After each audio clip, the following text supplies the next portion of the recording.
All right, so first of all, thank you to both of you for being here, because this is something that has been a couple of years, nearly 3 years in the making. So thank you for that, for this opportunity. Sure. I guess first, if you want, just if you can introduce yourself, give me your title, and then you do me the same. Obviously, you have lots of titles, but your board title with this agency, you can go first. Tricia Matthews, Chief Executive Officer at Vera House Inc. Matt Malinowski, Police Captain, City of Syracuse Police Department, and Board President of Vera House. And new roles for both of you. You are used to working in tandem a lot with this agency with your SPD role. Sure. And you have worked at Vera House for a very long time. And now in the last, in recent weeks, you have become that sole leader of this agency. Sure. We've got to start at the start here, where all of this really begins. We're 3 years almost removed from the scandal that very well rocked this agency to its core, a community-wide reckoning after that. Take me through,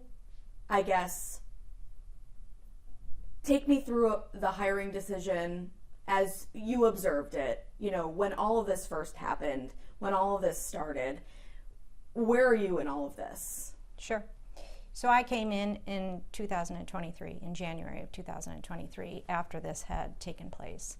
And so there is a background check process within the agency. And so they made a decision, right? They made a decision that ended up not being a good decision for the clients and for Vera House. And as I say all the time, poor Vera House really didn't do anything to anybody. A person made a decision, and it was the wrong decision. And so from 2023 on, we have worked diligently. We've been very transparent. The state has come in, the county, the city, everybody's been amazing. They've helped us rebuild. They've reviewed and audited our processes. We've brought our data to them. We've been wide open and transparent. And that team, I'm going to tell you something about that team. They're the most remarkable individuals. And domestic violence and sexual assault didn't stop because Vera House had a dark time. It's the doors open, the phone's ringing off the hook, and that team shows up every single day to deliver that service. Take me through when you came on to the staff in 2023. What was that like? Describe to me the tenor of that building. Sure. A little bit like drinking out of a fire hose, right? There was a lot of chaos and a lot of opinions and a lot of people thinking they knew how to solve the problem, right? And so I knew when I came in that I had to lead through the chaos, remove the chaos, build the team. There was a point where probably 50% of the staff had left the agency. And so sitting around the table, I had to listen, right? I've become a really good listener. Listen and learn, right? And then say, what is the best, if we're putting the clients first, what's our best course of action? And so, like for an example, we couldn't just go and hire 20 people at one time. It would have paralyzed us, right? So being very strategic in what positions needed to be filled first. Advocacy, our shelter, right? We had a north shelter that was closed. We had to work to get that back open. And bringing calm to a chaotic situation. And you ran in when a lot of people ran out. Sure. Yep. Yeah. Yep. But I'll tell you, though, I'm going to go back to that team. That team that sits there today is what brings me to work every day, because they have not lost sight of these clients. Not one time, not one day. Not one day through all of this have they lost sight. And to that end, I know, and making it very clear again, you were not there and not part of the leadership team's decision and deliberation to ultimately hire that employee, that registered level 2 sex offender. But you are now in a position where you can help the healing Sure. really start on the outside. It sounds like and I can't wait to talk to you more about what that's looking like on the inside going out. Sure. But there's so much that people want to hear, I think, just as a person who is in there for the right reasons. So what would you like to say to the community at large, to the former employees, the clients, the people who had an overall wariness to send a friend to Vera House, even if they credited Vera House with saving their life at one point? Yeah. So important, and it's important for us to recognize and own, right, the harm that was caused. And so I think we can do that as an agency, right? I also think that what we do best at Vera House is we come together around a table and we divide and conquer, because no 2 days are the same. No two client situations are the same.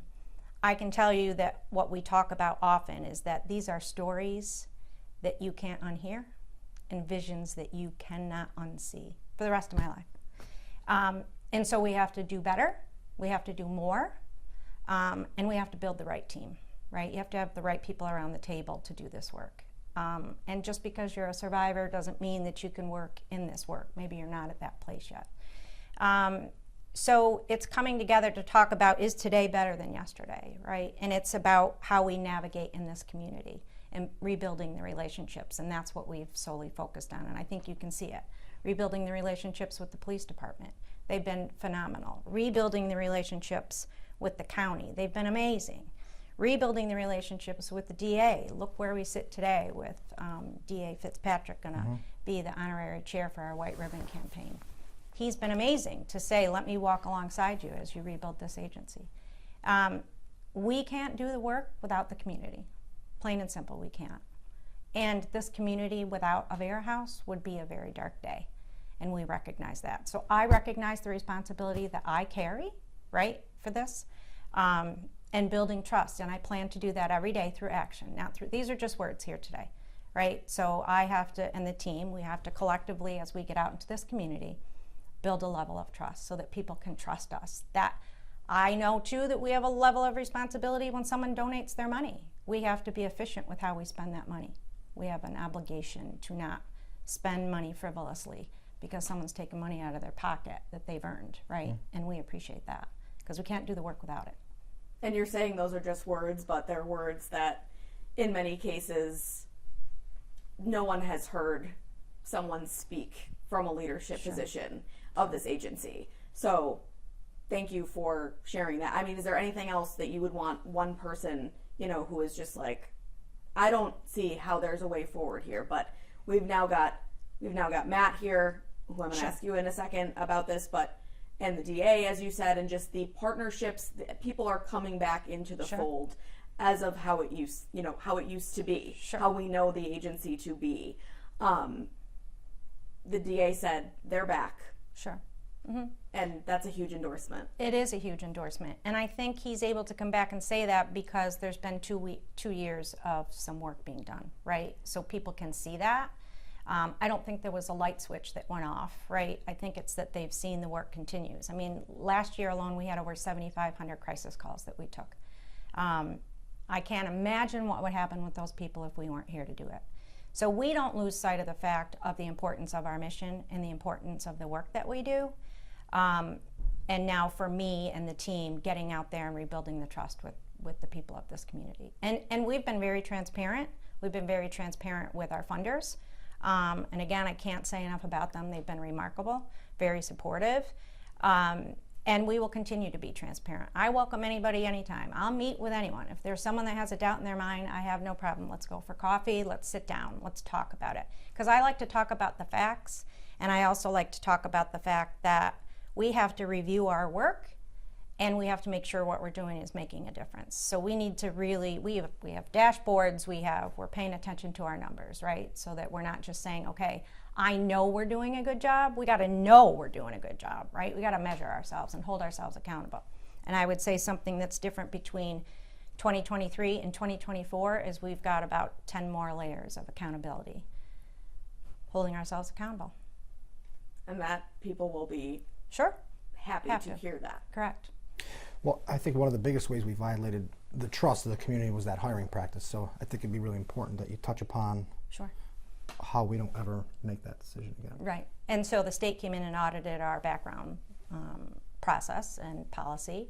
And so we do have an extensive background check for people that work in the shelter.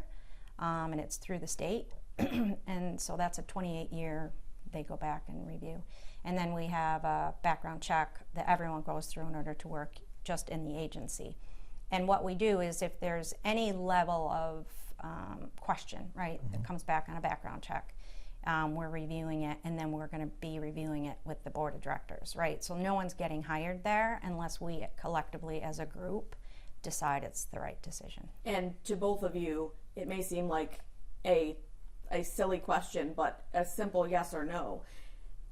At Vera House, in the future, it is not acceptable to hire a sex offender to work as a victim advocate at Vera House. No. It's a hard no. It's a for hard sure. no. There's just certain positions with people's histories that you can't serve in certain roles.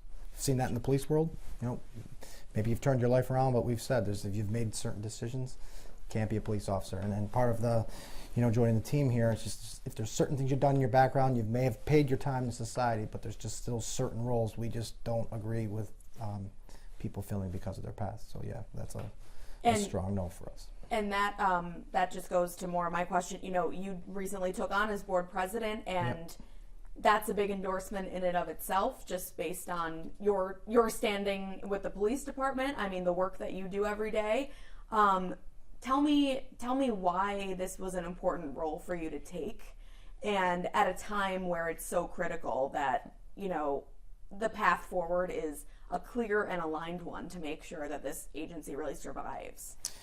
Sure, as a police officer, you have one of the most common calls you take is domestic. So there's a lot of history with Vera House because you're dealing with domestic. As a police officer, you're making referrals to Vera House. Post-crisis, Trish, it was important to her to rebuild the relationship with the police. So she had come to our department, met with our chief Cecil, and he had tasked me, go meet with her, go figure out how we can rebuild that relationship. So that's how we even started this relationship between us. And then she had, as it developed, she said, we really need a law enforcement perspective on the board. And I said, for you, I'll do it. I believed in her, and I said, we'll do it. And joined the board, a brand new team. Several new board members had joined. And I think from that outsider's perspective, we were excited to be on the team, and we really wanted just to quickly move in a different direction. And for those that have stayed, I think we've moved along quite nicely. And but we got a good team in place that I think is going to provide proper governance, fiscal responsibility, but ultimately get out of the way of the team at Vera House so they can effectively take care of the clients. And I just want to echo, haven't been with Vera House long, but in my short time there, through this whole crisis, the people who show up at work every day are the ones keeping it going. They're the ones keeping the client served. And the one piece, and Trish was a big part of that, there was no interruption of services. A lot of what we're talking about is management failures or maybe board disagreements. But the customers, the clients that were served never stopped. And the people that continue, the 60 plus employees that show up every day, they had to hear all this in the news and deal with it. So the fact that they're still there, I think, is a true testament. And to see that work is why, I still continue to show up every day. We have a great new board of directors that are highly energized. But I do truly believe it's because seeing the work they're doing, so we're just there to support them. But that's what gives me energy. I know it does her. And the rest of the board, we're really excited to back the folks up there with what they need. And you feel, it sounds, a certain responsibility as well to meet this moment, which is a really pivotal moment, kind of that fork in the road where you can go one way or go, speeding into a very positive direction. And so anything else you want to say before we kind of move on about just the responsibility to not repeat what has been, a very destructive decision that has made things difficult? Sure. So I'd like to make, one point. Becoming board president, not a ton of experience in running the non-for-profit as a board president. I'll admit that. But what I am good at is surrounding myself by people that know a lot. So I went around this community to a lot of people that I had already built relationships with and asked a ton of questions. What do you think about Vera House? And I heard two main emotions. One was a true admiration for the work that gets done here. Can't live without Vera House, what I heard. The second emotion that was really prevalent was there was some anger. of decisions that had been made, and people were hurt, you know, and part of that, I think they just wanted someone to own it. And I said, you know, we'll be the first two to own those mistakes that have been made. We'll take it. You know, it wasn't our decision, but we will acknowledge the emotion, and we will spend every day while we're here to fix it for the future. And so that's where we were coming at. But this isn't about me. I'm not the savior of this thing, and I'll tell you why. Because there's a lot of previous board members that were very well intended, but you know, the one piece, if you don't have true cohesion amongst the board, and if all the puzzles don't perfectly fit, they become ineffective. So I don't want to say that we're like the first two to save this place, because a lot of people tried before us. They just didn't have cohesion. But I think for the first time in a long time, we do. And you're saying it. Yes. You're admitting that to move forward, we've got to own it, as you said. Yes, but like I said, and I don't want to take all the credit, because there's a lot of people before us that really tried hard to make progress, but they just didn't have the right team in place. I've reconnected with some of them personally. We have a breakfast coming up. We've invited them to it. And not only is Bill Fitzpatrick back, which is huge, but I think if you see former board members, former donors, that's where I think we have to rebuild trust. But just really important to note, we are one stair step in a lot of people that have come before us to try to save this space. And I can't acknowledge them all here personally, but I know they know, hopefully when they see this, that we're building upon what some really dedicated board members tried to build here. And a step that is, you know. So we can't rewrite the past, right? Can't do that. What we can do, though, is be responsible for the footsteps going forward, right? With that in mind, Seriously. just not being ignorant to the fact that there was a huge moment of just chaos for a lot of people. Right. And you ask, how does this not happen again? And I think it's a very fair question. And where we have done this is this background check with board approval. So we can collectively say. And that's new. That's new. Every hire, anything that is beyond a perfect background with no issues, she's to advise the board. And then collectively, the 7 individuals, we can all say, we stand behind this. So then if it's a wrong decision, then we all are going to have to own that decision. But you know, when you have a board that has people from diverse backgrounds and diverse perspectives, we can all weigh in and say this is a good hire or it isn't. And that's what's important. And we are setting that up in our systems and our bylaws to make sure that we're not going to be here forever. But how do we never make it happen again? Because that's going to be institutionalized in the organization. It's going to be part of our bylaws, and it's hopefully never going to happen again. So background checks that, if there is a wrinkle of any kind, it's going to go through the board, and that whole process is something that's new. What else is new? You said there's so many different ways that accountability is really happening internally. Can you highlight some of the other ways that that's happening? I mean, it seems like you're very, you communicate a lot about how all of this is going, which is great to see. Sure. So I think responsibility and like the accountability piece around, reviewing what we said we'd do, right? What do our grants say we're going to do? So we review that. We have a dashboard now of our metrics, right? In the beginning when I walked in, I think the staff will laugh because they're like, we can't measure this. Yeah, we're going to measure what we do, right? We're going to say how many calls are we taking, and then it takes its way down to the individual accountability to each staff member, right? And so now they have things that they can be proud of, right? When they can actually see the work that they're doing. I can't reiterate enough this team that they never lose sight of these clients. And we've had some rough days, right? And we've had some rough cases. And it's tough work on a good day, let alone add this mix to it. And so they show up every day and they're resilient, and I think it shows the resiliency of Vera House as a whole. Vera House really didn't do anything to anybody. Someone made a bad choice. And Vera House and the clients and this beautiful staff have suffered the consequences. And that to me breaks my heart. And that's why I drive in every day. This team is why I drive in every day. And you said on a good day, it's tough work. Sure, it's tough work. Just and the clients need us, right? The clients need us. I mean, think of those 7,500 crisis calls last year. If we were not there, what would happen to those people? Our shelters are full. So, from a board perspective, we've really tried to promote a culture of transparency, and it's probably just organizations that I've worked in where I've seen that worked. So that's really making sure transparency, and we have a whistleblower policy in place, but I don't know how much that was encouraged to be used. But seeing that that's there, really reinforcing that whistleblower policy. And we've said, if you work at Vera House, and if there's something fundamentally wrong here, bypass the CEO and you come right to the board. If you're not comfortable with me, we have 6 other board members you can talk to. But that's how you prevent it, right? You have a culture of transparency, and then we have nothing to hide. So if there's a problem, bring it to the board. And I can assure you that no board member is going to allow something that's wrong to continue to take place, because now you have a group of 6 to 7 individuals that are reviewing these things. So beyond that piece of the hiring of people at Vera House, we encourage it. I actually will say, if there's a problem here, tell me.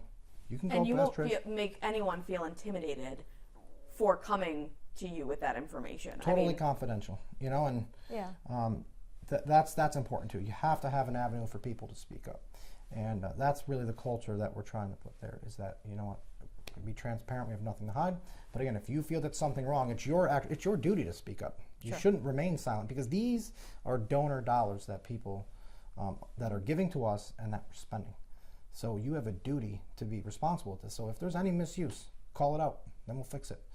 So that's the culture why I think too that I think we've really tried to implement is this culture of you can bypass your boss if there's fundamental issues and tell the board of directors. So I'm hearing collaboration and accountability and just communicating overall are kind of the words that that you want people to know that's what's going on every day. I mean, we work in a very tough business here, and there's a lot of privacy that exists with the clients. But beyond the clients, there should be ultimate transparency. And I think that we really talk about this, but we want to make Vera House the gold standard of non-for-profits, because we want you to feel comfortable in the way you're donating money. We really want to look at all of it. So we're not just talking about the administrative process, but let's look at the donation process. You know, I think some organizations start a $1 million construction fund, and you donate to that, but you never know where it goes. We want to get more granular than that. You know, if we need a hot water tank, that's what we're going to raise money for. So you know exactly where your money's going. And you're not really used, and this organization really wasn't used to historically, you know, before all of this happened a few years ago, they weren't really worried about, oh, well, what if people don't want to donate? I mean, it is a worthy cause no matter how you slice it. Sure. But when something like this happens, you have to think about that. You have to think about, okay, well, if they don't trust us, then do they trust their money with us? Exactly. So that's another thing you had to overcome, and you're still overcoming, I'm sure. Can you talk about, before we get into I want to get into like the actual need and the actual, you know, the White Ribbon campaign and all of that, but tell me where finances are right now. I mean, are you in we're just staying above water phase? Are you seeing donations trickle in from United Ways and other things, or is that a building process? Yeah, so I think it's a building process, right? I think it's the building the relationships and building the trust, right? Our funders have been great with us. We're behind in our finances, right? That's not a secret. Again, transparently with our funders, they know exactly where we sit. We've had a struggle in our finance department of getting our vouchering done, so we've been behind in that. But we're getting caught up. We're far better off today than we've been, you know, obviously 2 years ago. But we can't sustain ourselves with just grant funding, right? So we need donations in order to exist. And so that piece, that's why I'm really excited for 2025, because I'm hopeful that as we're getting back out there and getting the support of the community, that we can pivot and move in a different direction. We have a couple of great events coming up. We have the White Ribbon campaign coming in April. We have a golf tournament that's going to be coming at Tuscarora in the summertime in August. And then we have our gala in October. So. Sorry, Trish. Can you just give your hair a little push back? Sure. Yeah, thank you. And that's exciting that you bring up the events too, because those were major milestones during all the dark times, as you call them, which, you know, eloquently put.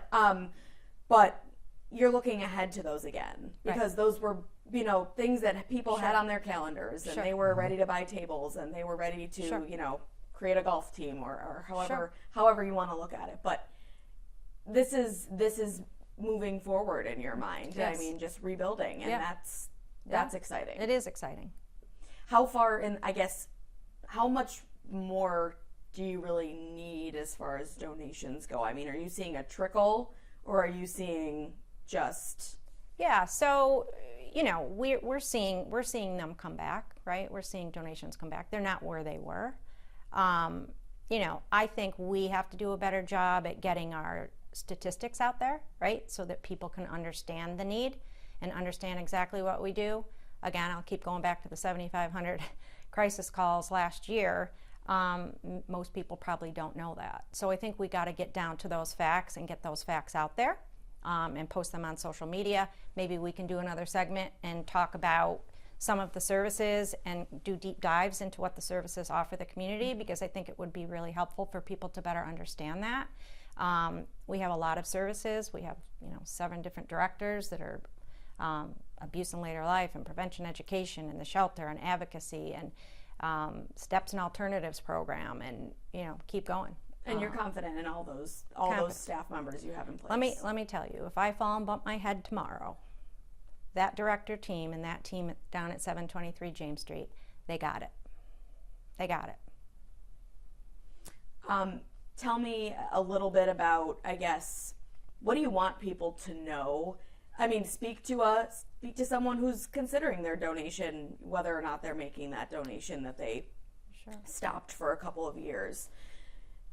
The need, as we keep saying, has not stopped here. No. You know, and all throughout our reporting, we made it very clear that this was a resource that was still open and needed to be there for this community. We are all worse off to not have that resource. Sure. So speak to that person. Sure. You know? So, you know, how do we keep the agency running, right? Or how do the bricks and mortar of what it is? You know, we've got a receptionist who's been there for 26 years. That's amazing. So, you know, we got to pay her. We got to keep the place going outside of the grants. And so, you're donating your money to now people who will be overly responsible for it, right? Because we've turned the place upside down and inside out, right? And so we've looked at it, and this new board has been doing a top-down assessment, right, of every role. And we've made changes, right? So we've cut some stuff out of our budget because we've decided maybe we don't need that position. And so then it's something that we're not paying for. And how are we maximizing everybody in this agency, right, to fulfill their day, right? We're blending some roles together and eliminating a position there, and so being responsible that what we do is so important. And the part that lays heavy on me that I'm probably up at night about is that if there was a day without Vera House, what that would look like for this community. And there have been multiple times in these past 2 years that it's weighed heavy on me that could actually happen, and it would be a dark day. So, and if anybody's questioning, like, come in the front door. We'll talk to you. You can meet the staff. You can meet me. We'll walk you through the journey. Because we can't do it. I'm telling you, we can't do it alone. And from your position, fiscal responsibility is a part of it. Where do you see? I mean, if you had to describe where the books are right now, how would you do that? You know, part of the problem is when you go through constant leadership change, which they have, you don't have much stability. So for the first time in a long time, I think we have the right team in place. When we talk about that gold standard, looking at what's the best practices for a finance team, you know, so I think what we're moving towards is a part external, part internal. And what we like about that is that having an external finance team provides that outside transparency. So just like we came in as new board members, having that kind of outside look to your finance team. And I think that's going to show donors and funders, okay, well, at least someone else is looking at it, you know. I would say to people, you know, listen to our words, but trust our actions as we proceed here. I mean, we're relatively new into the positions, speaking for myself. I do truly mean the gold standard when it comes for non-for-profits, but it's really going to be up to what the community wants this to be, because I'm not a multimillionaire, so I can't fund this myself, right? It's going to be collectively what this community is going to decide that this wants to be. I can say for me and what this team's fighting for is, you know, you got to think, someone goes through something domestic violence related and they have no place else to stay. Vera House is going to answer. Vera House is going to hopefully have a bed for you to come to, and when you can, we need that experience to be uplifting. We need to get them out of that scenario, provide them the best services, and that will, you know, only happen if we collectively, a community, say that this is what we want. And I could say that the support from this community has been overwhelming. I think a lot of people have been like, let's just make sure Vera House is running in the right direction. We'll take my money. But we needed to make sure we were in a good, solid foundation, and I believe that we are moving in that right direction. But again, I'll say we can talk. Talk is cheap. I would ask people to look at our actions as an agency, and then. But we are fully committed to rebuilding that trust and making sure that the money is well spent, for sure. And even through all of this, I mean, the client that you serve is at their most scared and vulnerable moment, and none of this matters. Correct. So I think that's something we've always kept in the back of our minds, doing all of this reporting, and it's still there too. I mean, and if you don't go through it, you're not thinking about that. But I mean, people hopefully will remember that that's what you get on the other end of the phone or in the doorway. That's what's happening. Sure. One of the things that I ask every person, even of Matt and even the people who have come in to help us assess, there have been people that have come through the shelter that have, going to help us, fix some things or whatever. And I meet with them before they go, and I say to every single person, before you enter that door, I ask you not to enter that door as the contractor or as the electrician or the plumber. I ask you to walk through that door as if you have 2 duffel bags at your feet and you've just left hell and you have no place else to go, because I think you enter with a different heart. And it's true. It's true. I mean, I really think that Vera House can be something big here, and I may be a bit ambitious, but I could envision that almost every community should have a Vera House, because that's why we're lucky that we have it. We are, and this is something that impacts everyone. And if it doesn't personally impact you, it impacts somebody you know. I can assure you that. Right. And that, I think, again, an ultimate ambitious goal is that any community should have some sort of resource like this. So whether that's Vera House, again, it's quite ambitious to think would be in every community. But you'd want to be a model. Yes, right. and that's it. That's that gold standard, and I agree. Not only the best across the state, but the best across the country. That's what we've held ourselves to. So even if we come short of being the best in the country, I think we're going to be in a good space. I think so. But the bottom line is, both of you, sitting where you sit, want people to know that you're ready to own a slip up, whatever that may be, down the road. Sure. And move forward in a way everybody can be confident in. Sure. It's not business as usual at Vera House. It's a new day, moving in a new direction. But again, why it works is because the whole team is moving in the right direction. Sure. So. I guess the last question might be a difficult one, but it's a simple one. I mean, each of you can answer this, whoever wants to go first, but 1-2 years down the line, look into the future, the work that you're doing, that you know better than anybody else, what's working, what's happening. What does 1 or 2 years down the line look like for Vera House in this community? Sure, I'll go. Okay. So, because these are the things, I like to think big, right? So I think of what we can be and what we can do. We need to do more. We're only scratching the surface. So as I say to the team all the time, we're going to be Vera House on steroids, right? So expanding our services, finding new grant funding. When I think of our prevention education department, we should have a prevention education department of 100 people, right? Because that's where it starts, right? Yes. We've got to educate. Our abuse and later life department should be a team of 25. We should be in the banks. We should be in the skilled nursing facilities. We should be all over the place. Our advocacy team should double in size, because when people get out of shelter, we should be following them through with advocacy. Our therapy team should be triple in size, because think of this. This isn't 1 or 2 therapy sessions and someone's back on their feet. Right. It's a little deeper than that, right? All of our programs need to grow so that we can really fight this battle.